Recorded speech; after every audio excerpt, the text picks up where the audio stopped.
Selamat pagi dan salam sehat buat kita semua. Kita akan melanjutkan materi pelajaran kita minggu lalu, yaitu mengenai sistem ekonomi. Minggu lalu sudah saya bilang bahwa supaya dulu mencari pengertian-pengertian daripada sistem ekonomi. Ya, ini dia ada ciri-ciri juga, ada nanti klarifikasi, ada kriteria. Kemudian dia harus pertama kita dahulu, yaitu harus mengerti apa itu pengertian sistem ekonomi. Ya, dimana pada bab sebelumnya kita sudah mempelajari mengenai masalah-masalah yang sering terjadi dalam ekonomi. Nah, tentunya dalam mengatasi masalah tersebut harus ada kita gunakan suatu sistem untuk memecahkan masalah.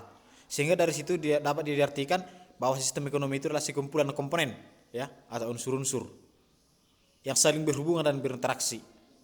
Artinya juga saling menopang dan juga saling mempengaruhi. Nah, ini dia. Ada juga yang menjadi aspek penting dalam sistem ekonomi. Yang pertama itu harus ada unit, agen, institusi, saling terkait, dan juga harus memiliki fungsi. Ya, fungsi yang paling utama itu adalah fungsi koordinasi. Nah, ini dia. Jika diklarifikasi, sistem ekonomi itu ada 6, ya, berdasarkan dua bagian, yaitu mekanisme koordinasi dan juga hak kepemilikan. Nah, di sini dapat kita lihat berdasarkan mekanisme koordinasi, dia ada 3. Ya, sistem ekonomi tradisional, komando, dan pasar. Dan juga berdasarkan hak kepemilikan dia ada 3 juga, di mana dia sistem ekonomi sosialis, kapitalis, dan juga sistem ekonomi campuran. Nah, seperti apa yang dikatakan dengan sistem ekonomi tradisional? Nah, perlu kita ketahui bahwa sistem ekonomi tradisional itu merupakan, ya, suatu sistem yang ditetapkan pada masyarakat yang hidup dengan cara tradisional. Nah, di mana ciri-ciri daripada sistem ini? Yang pertama itu teknik produksi dipelajari secara turun-temurun dan bersifat sederhana. Dan selanjutnya dapat dilihat juga masih terikat tradisi, ya. Nah, di sini ada dampak positif dan juga dampak negatifnya. Tapi yang paling penting, sistem ekonomi tradisional ini sangat berdampak negatif, di mana teknologi yang digunakan itu masih sangat sederhana, sehingga produktivitas daripada kegiatan ekonomi itu sangat rendah. Nah, di sistem ini juga sering terjadi bahwa masih menggunakan barter, ya, sebagai sistem perdagangan. Artinya barter, tukar menukar antara satu barang dengan barang yang lain. Sehingga dan juga sistem ekonomi komando atau terpusat, ya. Ini merupakan juga suatu sistem ekonomi di mana pemerintah memiliki peran yang paling dominan untuk mengendalikan perekonomian. Nah, ini terdiri dari 5 ciri-ciri, ya. Ciri-ciri yang terakhir itu menolak mekanisme pasar, sistem ekonomi anti pasar atau anti kapitalis. Nampaknya dampak positifnya bagi masyarakat itu artinya pemerintah itu lebih mudah, ya, mengendalikan inflasi, pengangguran, dan juga masalah ekonomi lainnya yang sangat berpengaruh bagi masyarakat. Nah, terus dampak negatifnya bagi masyarakat ada beberapa bagian. Yang pertama itu mematikan inisiatif individu untuk maju. Artinya pola pikir masyarakat itu tidak bisa berkembang semaksimal mungkin untuk mencapai kemajuannya di bidang ekonomi. Nah, yang kemudian dia juga ada sistem ekonomi pasar, di mana sistem ekonomi pasar ini kebalikan daripada sistem ekonomi komando. Artinya di dalam sistem ekonomi ini pihak swasta yang lebih berperan, ya. Sehingga ciri-cirinya ada 6. Yang pertama itu mengandalkan interaksi kekuatan permintaan penawaran sebagai alat alokasi yang efisien. Nah, sehingga berdasarkan itu ada juga dampak positif dan negatifnya. Yang pertama itu adanya persaingan mendorong manusia atau individu untuk terus maju. Artinya dampak positifnya ini satu sama lain saling mendorong untuk maju dan bertindak secara efektif dan seefisien mungkin. Tapi ada juga dampak negatifnya, sehingga persaingan yang terjadi tadi untuk mencapai suatu kemajuan akan adanya terjadi penindasan dan monopoli. Artinya kegiatan itu hanya dimonopoli oleh seseorang tertentu saja. Nah, kemudian juga ada juga dia dinamakan dia sebagai sistem ekonomi kapitalis. Pendapatnya atau asumsinya itu merupakan kebersamaan bersama harus dibangun, ya. Kesuksesan bersama itu harus dibangun di atas fondasi dari individu. Artinya tujuan daripada kesuksesan ataupun kemajuan suatu kelompok dalam bidang ekonomi harus didasarkan juga dari pola pikir kemajuan setiap individu. Sehingga ciri-ciri dari sistem ini, yang pertama itu faktor-faktor bersihnya sebagian besar dimiliki oleh sektor individu atau swasta, bukan dimiliki oleh pemerintah atau BUMN. Sehingga gaya hidupnya juga menjadi lebih konsumtif.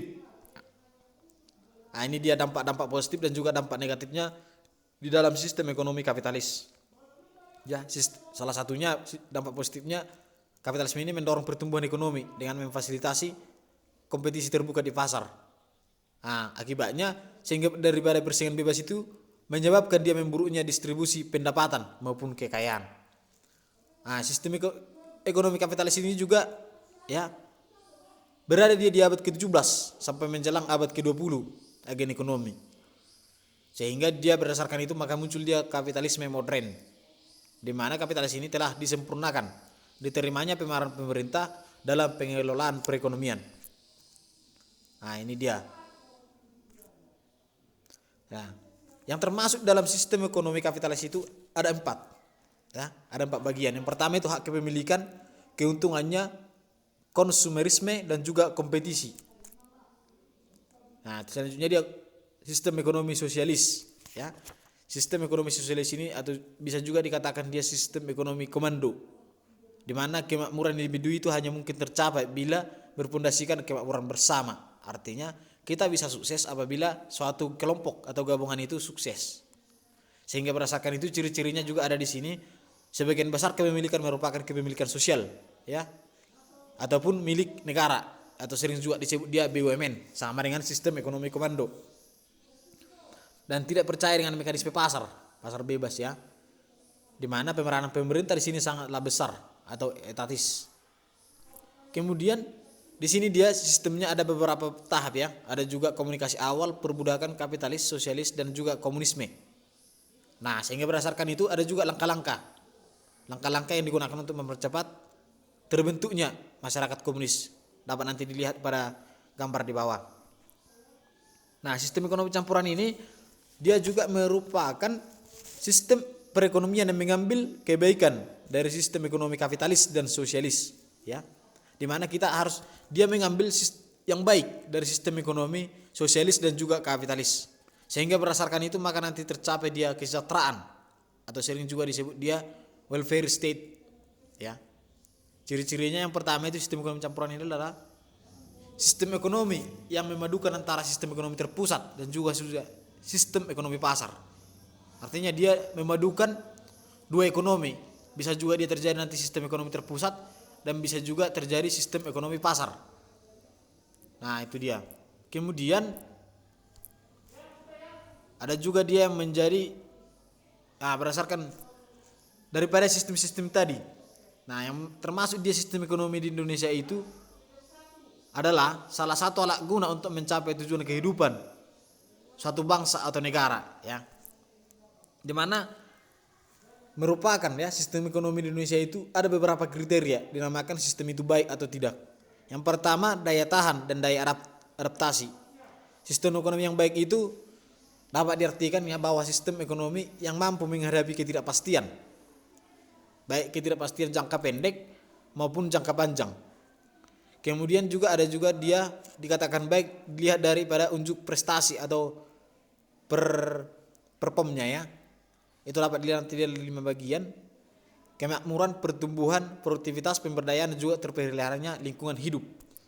Nah, ini dia ada beberapa 5, ya. Yang pertama dia kemakmuran, kedua pertumbuhan, yang ketiga dia produktivitas, yang keempat dia pemberdayaan, yang kelima terpeliharanya lingkungan hidup, ya. Itu dia. Jadi suatu sistem ekonomi itu dikatakan baik dilihat dari kemakmurannya. Artinya suatu negara itu dikatakan makmur jika output per kapitanya sangat besar, ya, keluarannya sangat besar, sehingga pertumbuhannya juga tidak boleh mempertinggi tingkat inflasi. Itu dia, dapat nanti kita lihat di 5 bagian tersebut. Nah, sekian dulu materi kita pada hari ini, yaitu mengenai sistem ekonomi. Yang menjadi tugasnya nanti materi-materi yang ini harap dipindahkan ke buku catatan. Terima kasih.